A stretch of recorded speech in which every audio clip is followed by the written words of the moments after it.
Addiction यानी कि किसी चीज़ की लत यह किसी भी तरह का हो सकता है, जिनमें शामिल है किसी नशीले पदार्थ की लत, भोजन की लत, काम करने की लत या सेक्स की लत। आज की इस वीडियो में हम डिस्कस करने वाले हैं मानव मस्तिष्क के ऊपर किए गए एक अध्ययन के बारे में, जिनमें हम जानेंगे कि कैसे ड्रग एडिक्टेड लोगों के दिमाग में नशा के दौरान तथा सेक्स एडिक्टेड लोगों के दिमाग में सेक्स के दौरान दिमाग के अंदर हो रहे न्यूरॉन एक्टिविटी किस तरह से समान है। हेलो दोस्तों, मेरा नाम है युवराज और नॉलेज बैकअप में आपका बहुत बहुत स्वागत है। तो बढ़ते हैं आगे अपने टॉपिक के साथ और बने रहिए इस वीडियो के एंड तक। सेक्स एडिक्टेड वाले लोगों के मस्तिष्क गतिविधि पैटर्न नशीले दवाओं के एडिक्टेड वाले लोगों के समान हो सकता है।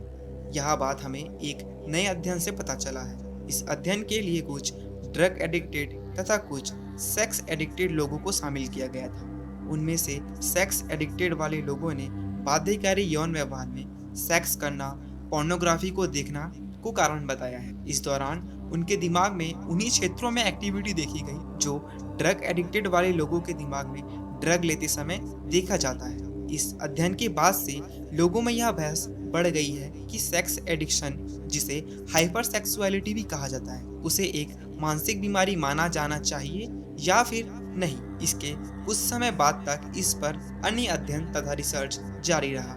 इसके बाद यूनाइटेड किंगडम के कैम्ब्रिज विश्वविद्यालय में पोर्टेंजा और उसके सहयोगियों ने लोगों के दो समूह को अश्लील वीडियो जैसे स्पष्ट यौन चीजें दिखाई। इस दौरान उनके दिमाग का एमआरआई स्कैन भी जारी रहा। एक समूह के लोगों ने बाध्यकारी यौन व्यवहार की सूचना दी तथा उनके दिमाग में उस समय विशेष हलचल भी देखा गया और अन्य समूह के लोगों में इसका कोई भी फर्क नहीं पड़ा या वे लोग थे जो इस तरह के किसी भी एडिक्शन से वंचित थे। एमआरआई रिपोर्ट से यह पता चलता है कि बाध्यकारी यौन व्यवहार की रिपोर्ट नहीं करने वाले लोगों की तुलना में जिन लोगों ने बाध्यकारी यौन व्यवहार की सूचना दी, उन्होंने अन्य अध्ययनों में नशीले दवाओं के लत से जुड़े 3 दिमाग के क्षेत्र में मस्तिष्क की गतिविधि में वृद्धि महसूस किया। बाध्यकारी यौन व्यवहार को सेक्स के साथ परिभाषित किया गया है और यह मुश्किल अनुभव तथा तनाव से निपटने के तरीके के रूप में भी सेक्स का उपयोग करना बताया गया है। कैलिफोर्निया यूनिवर्सिटी के एक मनोवैज्ञानिक शोधकर्ता ने कहा है कि यह व्यवहार लोगों के लिए समस्या